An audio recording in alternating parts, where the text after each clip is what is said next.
அனைவருக்கும் வணக்கம். நான் அருப்புக்கோட்டை அண்ணாமலையார் ஜோதிட நிலையத்திலிருந்து உங்கள் ஆஸ்தான ஜோதிடர் ஜெய்சங்கர் பேசுகிறேன்.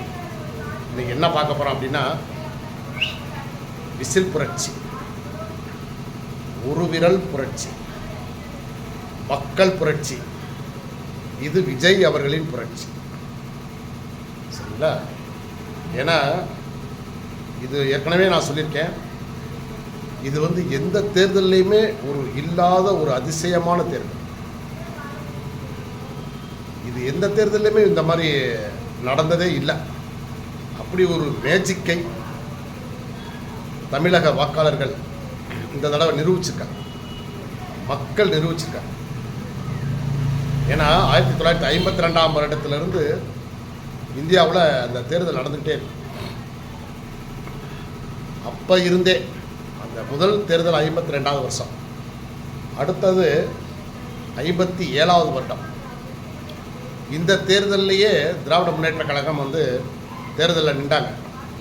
அப்போயே அவங்க மீட்டிங்கில் எல்லாம் என்ன பேசுகிறாங்க அப்படின்னா, பாவம் இன்னைக்கு ஒரு நாளைக்கு மக்கள் வேலை வெட்டியெல்லாம் விட்டுட்டு தேர்தலுக்காக ஓட்டு போட வர்றாங்க, அவங்களுக்கு ஏதாவது காலனா அரைனா கொடுக்கணும், அவங்க அந்த சம்பாத்தியத்தை இழந்துட்டு வர்றதுனால அவங்களுக்கு ஏதாவது கொடுக்கணுன்ற ஒரு பேச்சு அப்போ இருந்தே ஆரம்பிச்சிச்சு. ஆரம்பித்த 1962ஆவது வருஷத்தில் அரையனா உரணா ₹1 லஞ்சம் வாக்காளர்களுக்கு கொடுக்கப்பட்டது. 50 தொகுதியில் திமுக வென்றது. அது எல்லாமே எம்ஜிஆர் அவர்களுடைய படம்.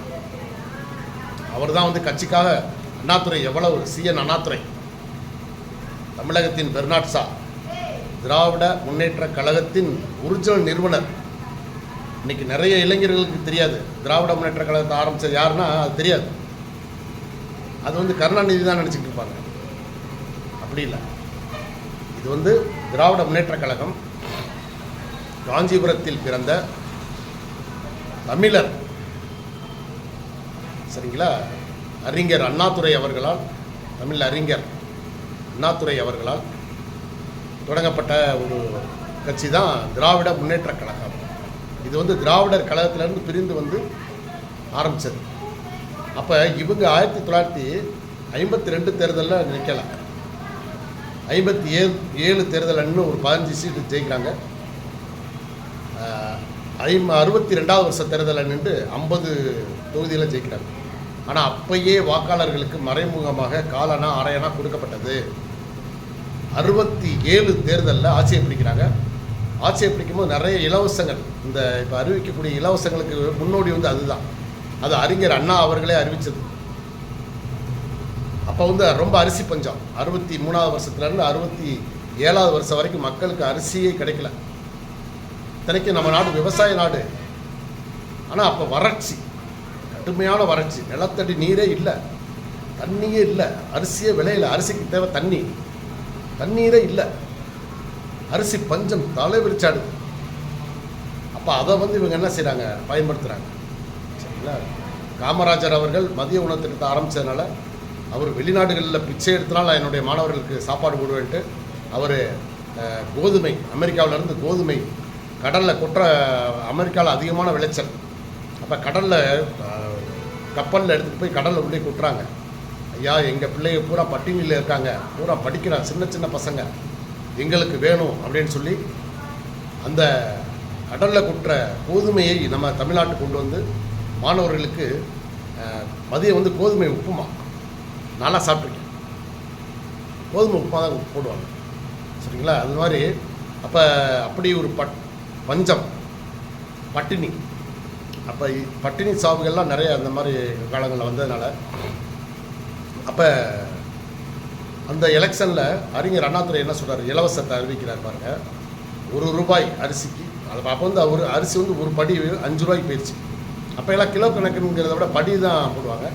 ஸோ ஒரு படி ₹5 விற்றுக்கிட்டு இருந்த அரிசியை இவர் என்ன சொல்கிறார், ₹1 3 படி நாங்கள் கொடுக்க நினைக்கிறோம். சப்போஸ் அப்படி முடியாமல் போனாலும் 1 படி கண்டிப்பாக போடுவோம் அப்படின்றார். 3 படி லட்சியம், 1 படி நிச்சயம் அப்படின்னு சொல்கிறார். மக்களுக்கு அது கவருது. ஏன்னா பசியும் பட்டினிலையும் இருக்கிறவங்களுக்கு, சின்ன பிள்ளைகளுக்கெல்லாம் அந்த அன்னைக்கு இருந்த அந்த கம்பங்கூழ், கேப்பங்கூழ், என்ன கிடைச்சாலும் மக்கள் வந்து அந்த நேரம் அந்த பஞ்சத்துக்காக சாப்பிட ஆரம்பித்தாங்க. அப்போ அந்த மாதிரி நேரத்தில் இவர் இப்படி சொல்லும்போது அது ஒரு அலங்கார வார்த்தையாக இருக்கணும். அந்த தேர்தலில் பெருவாரியான மெஜாரிட்டி பெற்று ஜெயிச்சு, ஆனால் கூட்டணி வச்சு தான் ஜெயிக்கிறாங்க. இருந்தாலும் இவங்க வந்து தனி ஆட்சி அமைக்கிறாங்க. அப்போ ஆரம்பிக்கப்பட்ட இந்த இலவச திட்டம் அடுத்தடுத்து திராவிட கட்சிகளுடைய ஆட்சியில் அப்படியே கொஞ்சம் கொஞ்சமாக வளர்ந்துக்கிட்டே வருது. அடுத்து மந்திரிகள் எல்லாம் கமிஷன் வாங்க ஆரம்பிக்கிறாங்க. உயர் அதிகாரிகளுக்கு பயம் இல்லாமல் போயிடுது. அரசு அதிகாரிகளுக்கு சுத்தமாக பயமே. அதிகாரிகள் அரசியல்வாதிகளை பார்த்தா முன்னாடி பயம் இருந்த காலம் போய் இப்போது தைரியமாக இவங்களும் லஞ்சம் வாங்க ஆரம்பிக்கிறாங்க. அமைச்சர்கள் லஞ்சம் வாங்கினாங்க. அது மக்களுக்கு நல்லா தெரிஞ்சது. கூட கொஞ்சம் அரெஸ்ட் பண்ணிக்கிட்டு இருந்தாங்க. இப்போ அதுவுமே சுத்தமாகவே இல்லை. அதே போல் உயர் அதிகாரிகள் அத்தனை பேர் அரசு டிபார்ட்மெண்ட் ஊழல், அதாவது அதிகாரிகள் உயர் அதிகாரியிலேருந்து கீழ்மட்ட அதிகாரி வரைக்கும் லஞ்சத்தை பழக்கி நீ எவ்வளோ வேணாலும் வாங்கிக்க, எனக்கு இவ்வளோ கொடுத்துரு. எப்படி அரசியல்வாதி கேட்குற, மந்திரி கேட்குறது, நீ எவ்வளோ நாள் வாங்கிக்கப்பா, மக்கள் ஒன்றை தானே வர்றேன், ஒரு வேலைனா ஒன்றை வர்றான், நீ அவன்கிட்ட எவ்வளோ வேணாலும் வாங்கிக்க, எனக்கு இவ்வளோ கொடுத்துரு, எனக்கு மாதத்துக்கு இவ்வளோ கொடு அப்படின்னு இப்படி பங்கு வச்சு அது மொத்தம் யாருக்குமே ஊழல் செய்கிறதுல அது ஒரு உரிமை மாதிரி ஆகிட்டாங்க. சம்பளம் வாங்குற மாதிரி. ஏன் சம்பளம் வாங்கலையா நீங்கள்? உங்களுக்கு மட்டும்தான் குடும்பம் இருக்கா? ஏங்க உங்கள் சம்பளம் நிரந்தர சம்பளம் இல்லாத குடும்பங்கள் 1000 கோடிக்கணக்கில் இருக்காங்க. அவங்களெல்லாம் கொஞ்சம் நினச்சி பாருங்கள். அரசு அதிகாரிகளாக இருக்கிறவங்க கொஞ்சம் அதை நினச்சி பாருங்க. கொஞ்சம் வர்ற மக்கள்கிட்ட கொஞ்சம் கனிவாக நடந்துக்கிறீங்க. ஏன்னா அரசியலுடைய இது என்ன அர்த்தம் அப்படின்னா, அமெரிக்காவிலேருந்து உலகம் பூரா இருக்கக்கூடிய அனைத்து நாடுகளிலுமே என்னென்னா மக்கள் தான் எஜமானர்கள். ஆளுபவர்கள் வந்து மக்களுக்கு சேவை செய்ய வந்த ஒரு சேவகர்கள் தான். அப்படி இருக்கும்போது இன்னைக்கு சேவகர்கள் வந்து அதிகாரம் பண்ணுறான், மக்கள் அடிமையாக இருக்கான். அப்படி ஆக்கிட்டாங்க. சரி, இவன் வந்து ஊட என்ன செய்கிறாங்க, கேள்விகள் கேட்க ஆரம்பிக்கவும் இந்த திராவிட கட்சிகள் என்ன செய்கிறாங்க, நீ ஒழுங்காக ஆரோக்கியமாக இருந்தால் தானே உன்னை வந்து நீ வந்து எங்களை வந்து கேள்வி கேட்ப. ஏன்னா ஒரு சில லஞ்சம் கேட்குற அதிகாரிகளை மக்கள் அப்போல்லாம் நல்லா சாப்பாடு இருந்ததுனால பூரா நிறைய ரவுடி இருப்பாங்க. சும்மா அப்படியே வீரம்னாலும் வீரம் அப்படி இருக்கும், போட்டு விளாசிடுவான். போலீஸாக இருக்கட்டும், அதிகாரிகளாக இருக்கட்டும், தாசில்தாராக இருக்கட்டும், யாரானாலும் கை நீட்டுவாங்க. அப்போல்லாம் முன்னாடி அப்போ நீ ஆரோக்கியமாக தானே உனக்கு இந்த மாதிரி நீ வந்து இது பண்ணிட்டு என்ன செஞ்சுட்டாங்க, திட்டம் போட்டு சாப்பாட்டில் விஷம் கலந்த மாதிரி அனைத்து உணவு பண்டங்களிலும் கலப்படம்.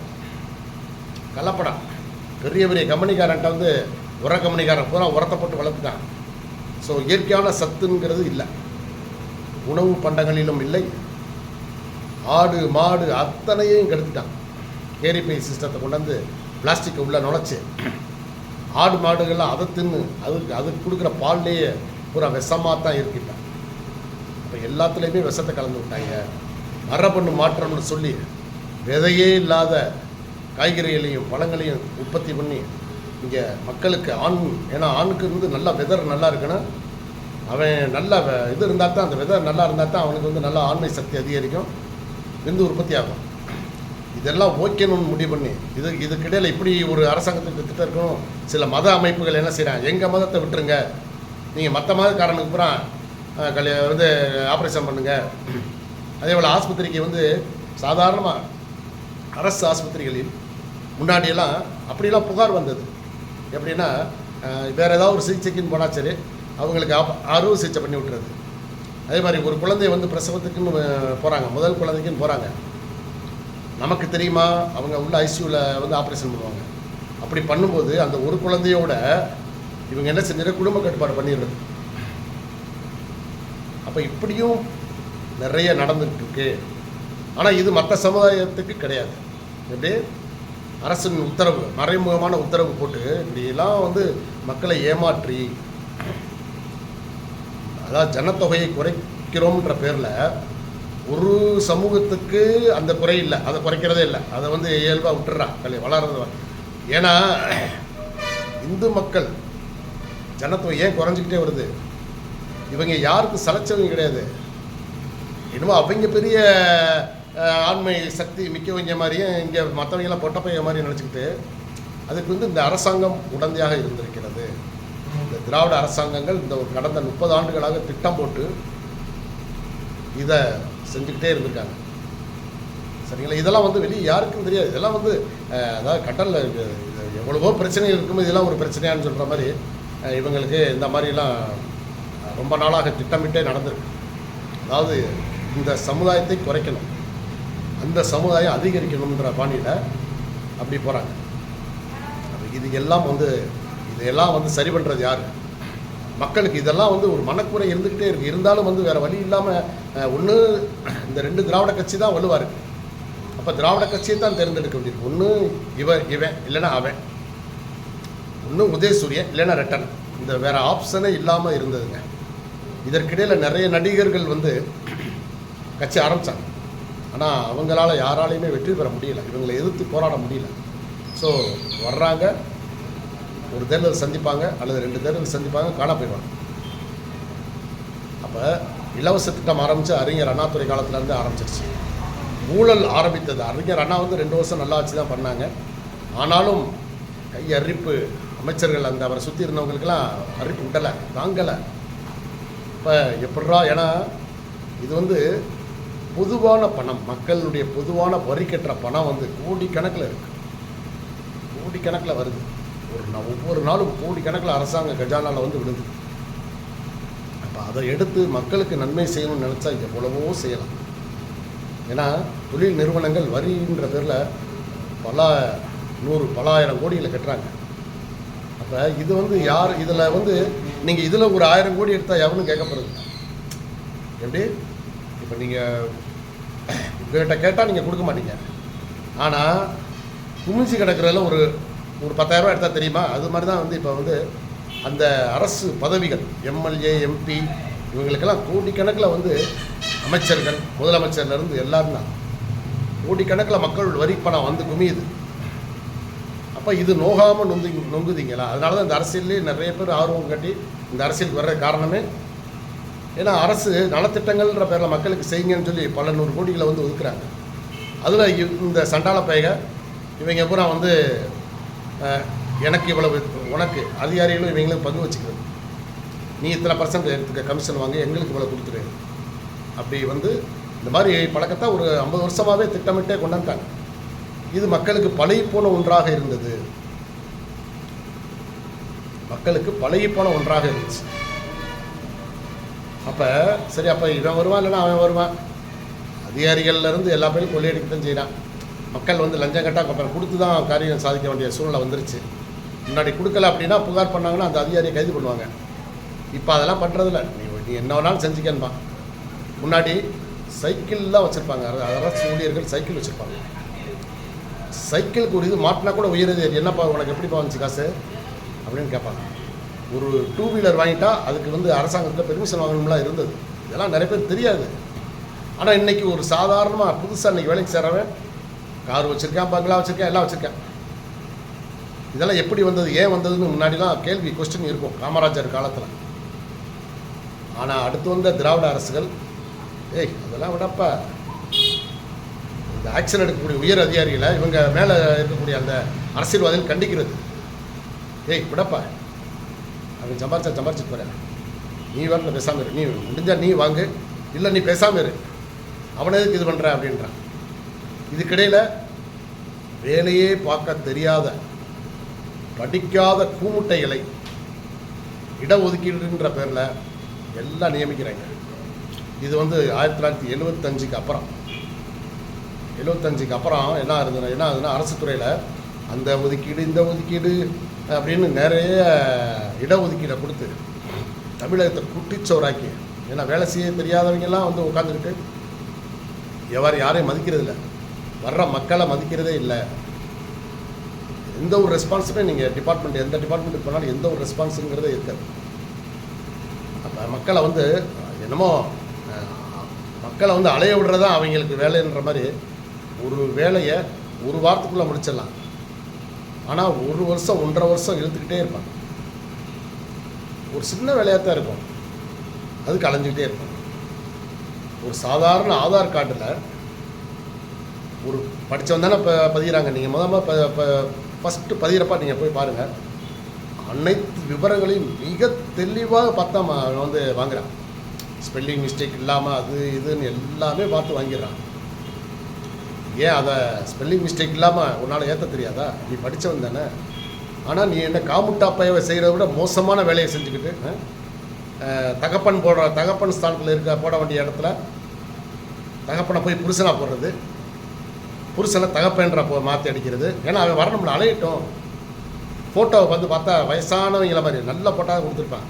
நீ போட்ட உன்னுடைய இதுலேருந்து கேமராலேருந்து தானே எடுக்கிற. ஆனால் கிழவன மாதிரி அதில் வந்து அந்த இது அப்படியே அட்ஜஸ்ட் பண்ணிக்கிறது. இப்போ இந்த மாதிரியெல்லாம் வந்து படித்த கூமுட்டைகளெல்லாம் அந்த அரசு பதவிகளில் நியமிக்கிறாங்க. எல்லாம் காசு. எனக்குன்னா நீ வந்து அவன் நல்லா படித்து திறமையில் வர்றவன் காசு கொடுக்க மாட்டான், தெரிஞ்சுக்கங்க. அதுக்கு தான் இந்த பரீட்சை இல்லாமல் இவங்க வந்து ஐடியா பண்ணுறத பரீட்சை இருக்கக்கூடாது, இருந்தால் நம்ம காசு வாங்க முடியாது. ஏன்னா அவன் திறமை. நான் படித்து வந்திருக்கேன். நீ வைக்கிற தேர்வில் நான் பாஸ் பண்ணி வரேன், உனக்கு எது காசுன்றேன். அப்போ இவங்க அரசியல்வாதிகள் காசு இவங்க வாங்காமல் இது வரைக்கும் எந்த போஸ்டிங்குமே போட்டதே இல்லை. அப்போ இப்படியெல்லாம் நடக்குது. இப்போ லஞ்சம் வாங்கிட்டே இருந்தாங்க. இது மக்களுக்கு வலைப்பணம் ஒன்றா இருந்தாலும், ஆனால் மனசுக்குள்ளே ஒரு வெறுப்பு, அருவெறுப்பு. அரசியல்வாதிகளை கண்டாலே அருவெறுப்பு. டிபார்ட்மெண்ட்டுக்குள்ளே போய் ஏதாவது ஒரு வேலைன்னு போனாலும் அதிகாரிகள் பார்த்தாலும் அருவெறுப்பு இந்த மனசுக்குள்ளே இருந்துகிட்டே இருக்குது. இது அப்படியே வளர்ந்துக்கிட்டே வருது. 50 வருஷம் ஆயிடுச்சு. திராவிட கட்சிகள் அப்படியே இந்த பணியை அப்படியே கொண்டு வந்து என்ன பண்ணுறாங்க, மக்களையும் லஞ்சம் வாங்க பழகிட்டாங்க.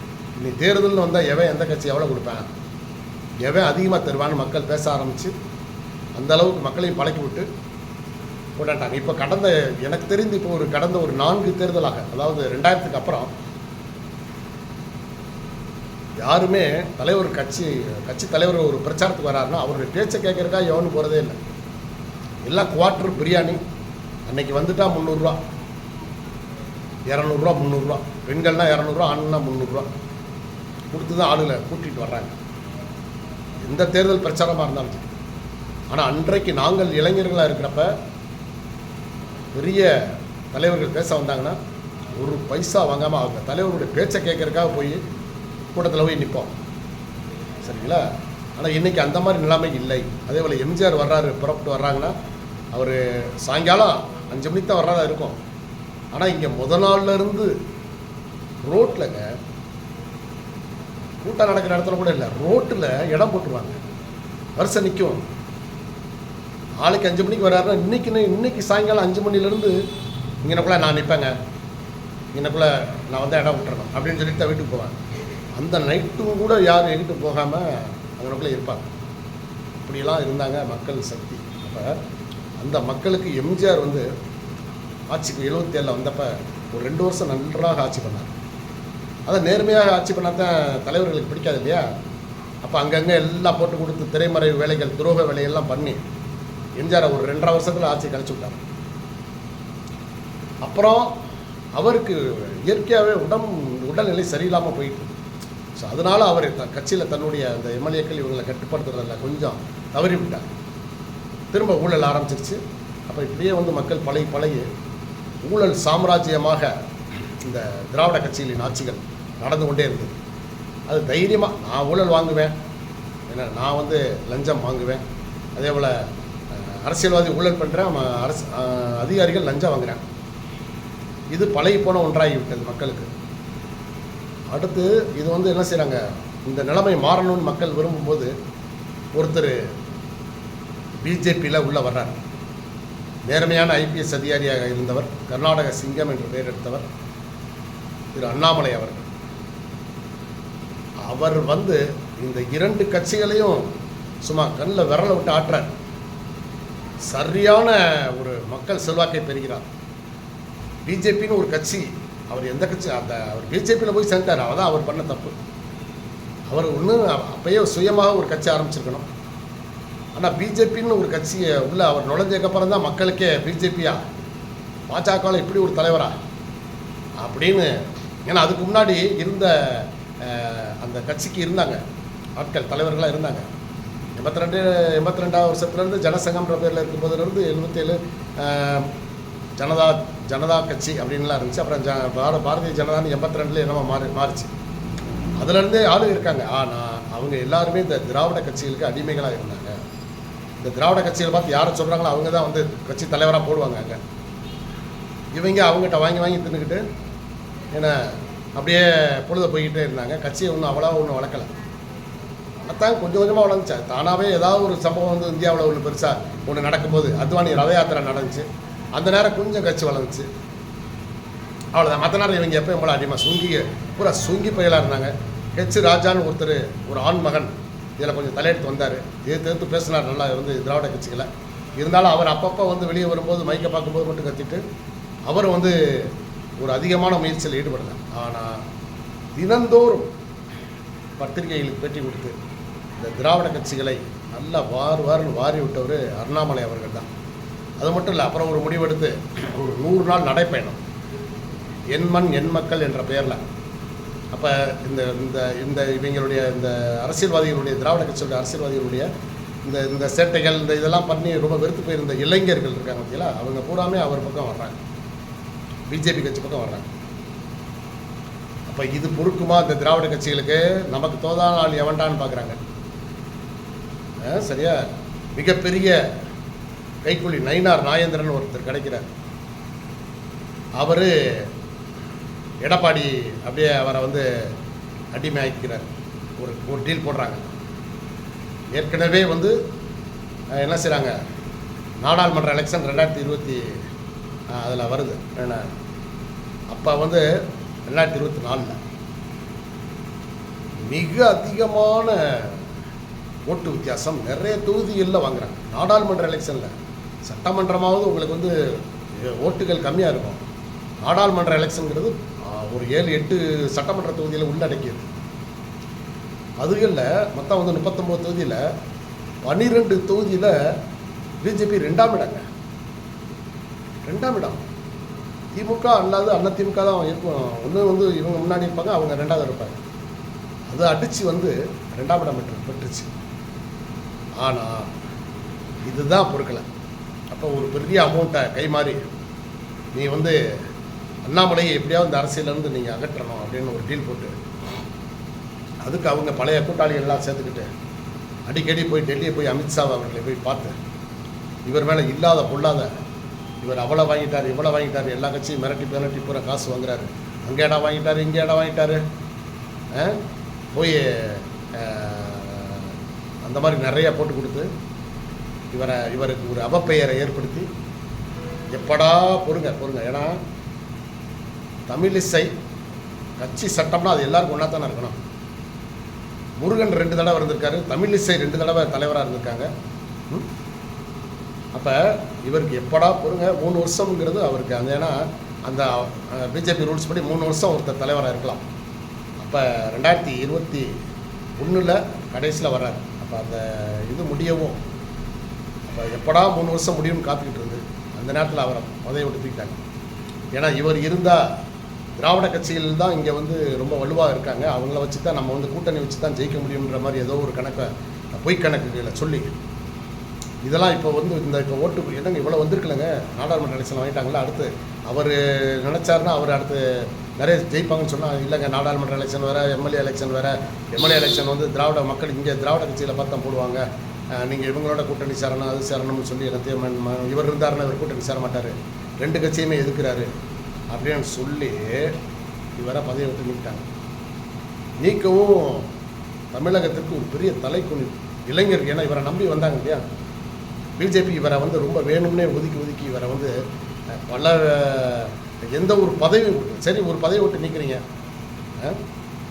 வீணா போனவனுக்கெல்லாம் துணை குடியரசுத் தலைவர் பதவி, கவர்னர் பதவின்னு கொடுக்குறீங்களா, 2 மாநிலம் 3 மாநிலத்துக்கு கவர்னர் பதவியெல்லாம் போட்டீங்க. அண்ணாமலை அவர்களுக்கு ஒரு பெரிய அளவில் மிகப்பெரிய ஒரு இது கொடுக்கணுமா இல்லையா, ஒரு பெரிய பதவி கொடுத்துருக்கணும், அகில இந்திய பதவி. அதை விட்டுவிட்டு அவரை என்னமோ கட்சி இவ்வளவு, அதான் சொல்கிறேன், அவ்வளவு கட்சியை வந்து பாடுபட்டு வளர்த்தவனுக்கு எந்த ஒரு இதுவுமே இல்லாமல் ஒரு பலனும் இல்லை, அவருக்கு பலன் தேவையில்லை, அவர் எதிர்பார்க்கவும் இல்லை. அவர் நான் சாதாரண தொண்டனாகவே இருந்துக்கிறேன் சார், அதுதான் ரொம்ப நல்லதுன்ட்டார். ஏன்னா தலைவராக இருக்கிறது கூட எனக்கு தினந்தோறும் வந்து பெரிய தலைவலியாக இருந்தது, இப்போ வந்து எனக்கு நான் நிம்மதியாக இருக்கேன். அப்போ இந்த மாதிரி சில உள்ளுருவிகளை கையில் வச்சுக்கிட்டு அடுத்த கட்சியில் யாராவது வந்து அதே மாதிரி புதுசாக யாராவது கட்சி ஆரம்பித்தாங்கன்னா அந்த கட்சி அழிக்கிறதுக்கு இந்த 2 கட்சியும் பிளான் பண்ணிக்கணும். இப்படியே வந்து வலை பண்ணி சதி வலைகளை பின்னி கொண்டு வந்துக்கிட்டே இருந்தாங்க அவங்க ஆட்சியை. ஆனால் இது எல்லாருமே அப்படியே ஒரே ஒரு நாளில் தலைகீழாக மாறிடுச்சுங்க. யாரான்னு பார்த்தா இளைய தளபதி விஜய். இவர் தாவேக்கான்னு ஒரு கட்சி ஆரம்பிக்கிறாரு 2 வருஷத்துக்கு முன்னாடி. இவர் அழிக்கிறதுக்கு என்னடா பிளான்னு பார்த்து இவர் போகிற இடம் பூரா ஏதாவது பிரச்சனை கிளப்பிக்கிட்டே வர்றாங்க. ஏன்னா அவருக்கும் ஜாதகப்படி கொஞ்சம் நேரம் சரியில்லாமல் இருந்தது. அப்புறம் பார்த்தா தேர்தல் அறிவிக்கிறாங்க 23/4. அன்னைக்கிலிருந்து அவருக்கு சாதகமான நாள். அடுத்து 4/5 ரிசல்ட் வரும். எல்லாமே அவருக்கு அந்த அதாவது அவருடைய ராசி கடக ராசி, கடக லக்னம் ராசிக்கு மிக சரியான நாளாக இயற்கையாக அமையுது. அவராக அந்த தேதியில் போடுங்கன்னு சொன்னார். இல்லைடா, இயற்கையாகவே அப்படி அமையுது. அடுத்து பார்த்தீங்கன்னா மக்கள் சத்தமே இல்லாமங்க. இது யாருமே நம்பலை. எல்லாருமே வந்து ஒன்று திமுக வரும் அப்படின்னு ஒரு 60% பேரும், ஒரு 40% பேர் வந்து ஏடிஎம்கே தாங்க வரும். தாவேக்கா, நான் உட்பட தாவேக்கா வந்து மூன்றாவது இடத்துக்கு தான் போகும். ஆனால் அவர் ஒரு நல்ல தலைவர், செல்லும் இடம்னா கூட்டம் நிறையா வருது. அப்போ அவர் தொடர்ந்து அரசியலில் இருந்தார்னா அவர் வந்து அடுத்தடுத்து வரக்கூடிய ஆண்டுகளில் அவர் கண்டிப்பாக ஆட்சி பிடிப்பாருன்னு நம்ம பேசிகிட்டு இருக்கோம். இது அனைத்தும் தலையிலாக மாறி யாருமே எதிர்பாராமல் 108 தொகுதிகளில் ஜெயிக்கிறார். 108 தொகுதியில் ஜெயிச்சு மிகப்பெரிய வெற்றியை பெறுகிறார். சரிங்களா? மிகப்பெரிய வெற்றி, மாபெரும் வெற்றி.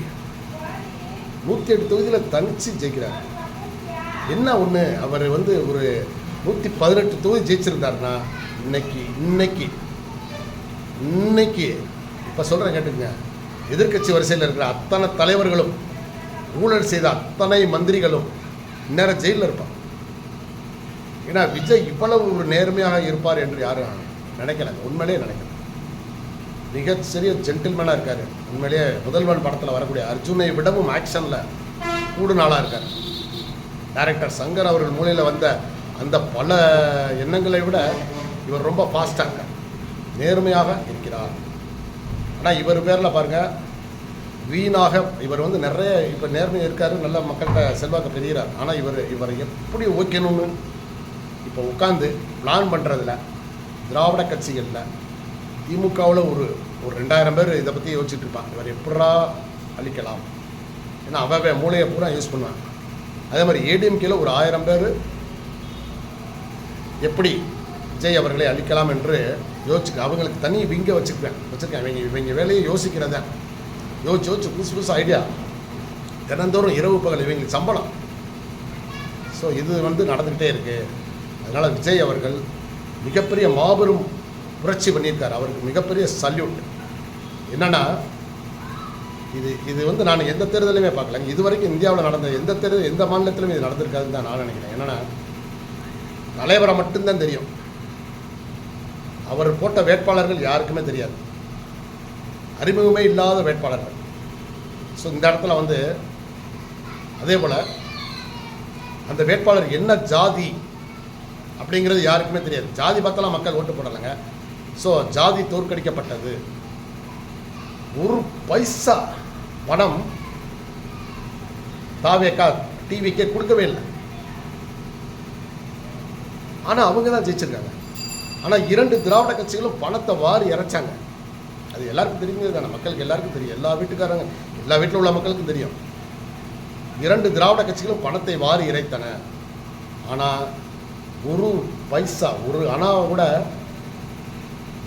கொடுக்காம ஜெயிச்ச கட்சி இந்தியாவிலேயே டிவிகேவாக தான் இருக்கும், விஜய் அவர்கள் கட்சியாக தான் இருக்கும் அப்படின்னு ஒரு விசில் புரட்சியை பண்ணிட்டாங்க மக்கள் பூரா. சரிங்களா? ஒரு பைசா யாருக்கும் கொடுக்கல. அந்த வேட்பாளர் என்ன ஜாதிங்கிற யாருக்கும் தெரியாது. அதே போல் என்ன மதம், ஏன்னா முஸ்லீம்னா தொப்பி போட்டிருப்பாங்க, அதை நம்ம அடையாளம் பார்த்துக்கலாம், பர்தா போட்டிருப்பாங்க தெரியும்.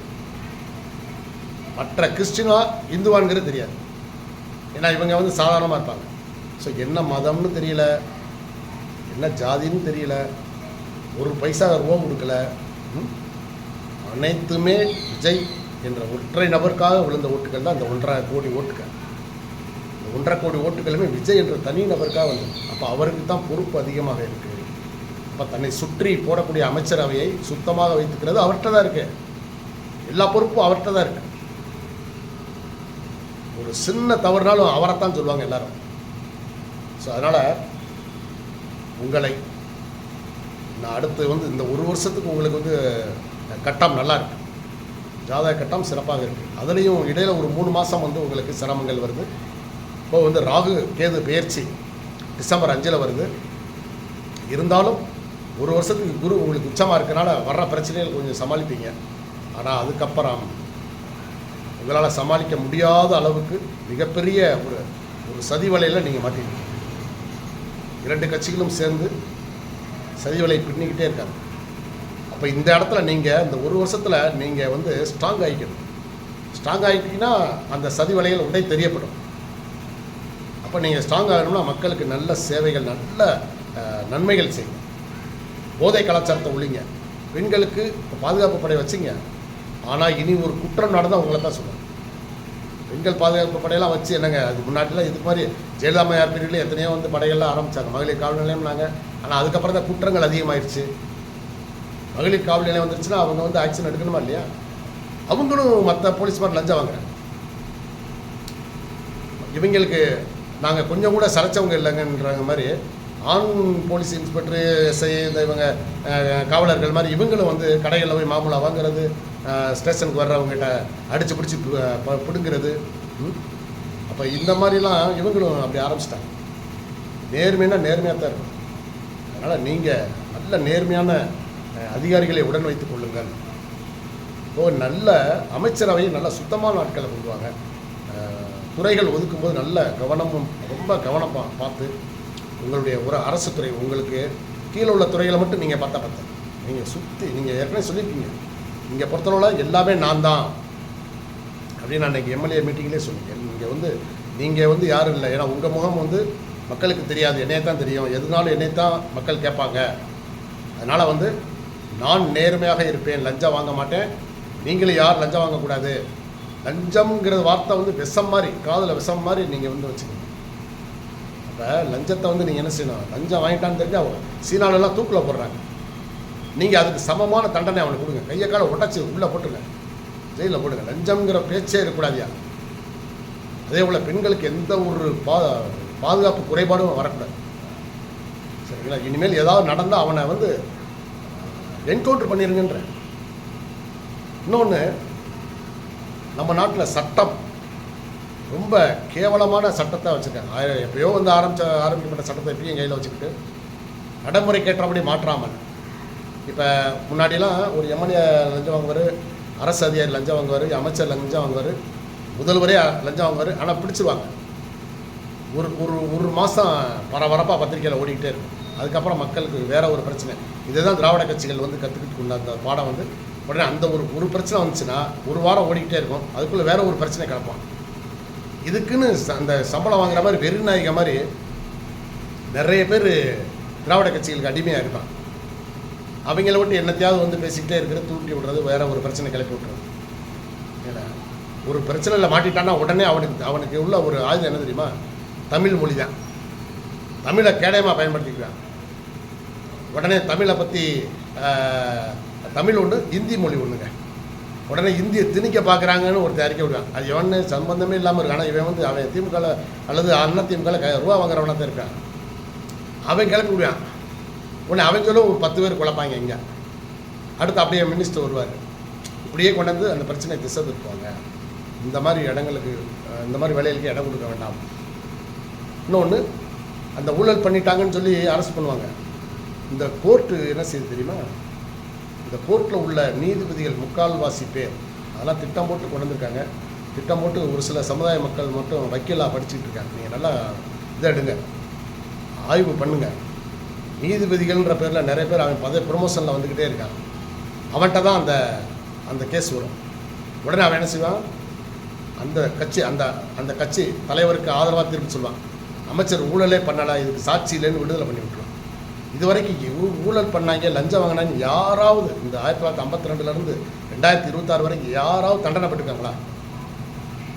தண்டனை பெற்றதா சரித்திரமே இல்லைங்க. உடனே அவங்க பெரிய தியாகி மாதிரி வெளியே வந்துடுவான். ஸோ அதனால் இந்த மாதிரி தவறுகள் இல்லாமல் நீங்கள் சுத்தம் பண்ண வேண்டியது நீதித்துறை, இந்து சமய அறநிலைத்துறை, பள்ளி கல்வித்துறை முக்கியம். இன்னைக்கு வீரமணி நாராமணி என்ன பேட்டி கொடுக்குறாரு பார்த்தீங்களா?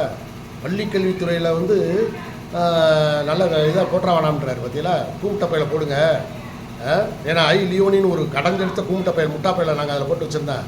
அவன் பூரா காமராஜர்லேருந்து பெரிய பெரிய இந்திய சரித்திர தலைவர்களை பூரா நீக்கிட்டு நம்ம பெரியார் கேவலப்பட்டவங்களை பூரா அதை வந்து பாடப்புத்தகத்தில் இணைச்சிட்டாங்க.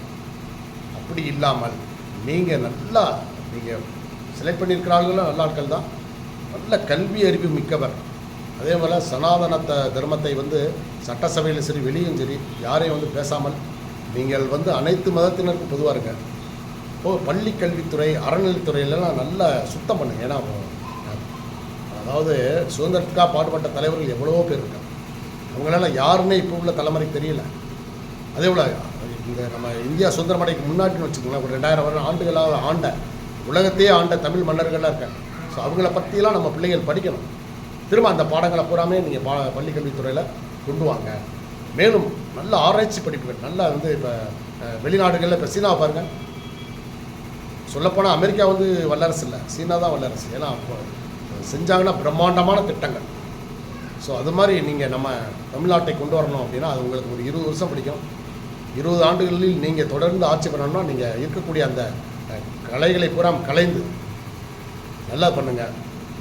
மக்களுக்கு நல்லது பண்ணிங்கன்னா இந்த விசில் புரட்சி, மக்கள் செய்த இந்த விசில் புரட்சி உண்மையாக இருக்கட்டும். உங்களை நம்பி உங்களுக்காகத்தான் அந்த இந்த ஓட்டுக்கள் 1.5 கோடி ஓட்டுகள் உங்களுக்காகத்தான் வந்திருக்கு. ஸோ அதனால் பெரிய புரட்சி பண்ணிட்டீங்க விஜய். ஸோ அதனால் இது உண்மையிலேயே விசில் புரட்சி, விரல் புரட்சி, சரிங்களா? ஒரு விரல் புரட்சி. அதே போல் மக்கள் புரட்சி, இது விஜய் புரட்சி. நன்றி, வணக்கம்.